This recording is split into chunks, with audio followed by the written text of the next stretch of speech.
Finalmente Marta ha potuto parlare. La 26enne accoltellata lunedì scorso a Marocco di Mogliano da un ragazzino di 15 anni nel tentativo, ipotesi più accreditata di rapinarla mentre faceva jogging, è stata ascoltata nel pomeriggio per 3 ore. Il via libera è arrivato dal PM in mattinata dopo che la ragazza, le cui condizioni si erano stabilizzate dopo il delicato intervento chirurgico cui era stata sottoposta, era stata trasferita dalla terapia intensiva al reparto di seconda chirurgia. Per lei è iniziato un lungo percorso di riabilitazione fisica e psicologica, tanto da ritenere ora maturo il tempo per poter essere sentita e raccontare la sua verità.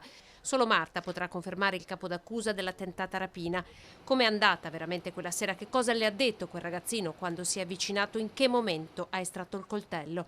Per ora nessuna notizia trapela dagli investigatori. Questo pomeriggio i genitori non erano con lei. Marta è stata sentita dai carabinieri di Treviso guidati dal comandante Ermanno Magistris, dal reparto analisi criminologiche di Roma e dal PM. La sua testimonianza sarà decisiva per la posizione del quindicenne accusato anche di tentato omicidio, ora in carcere.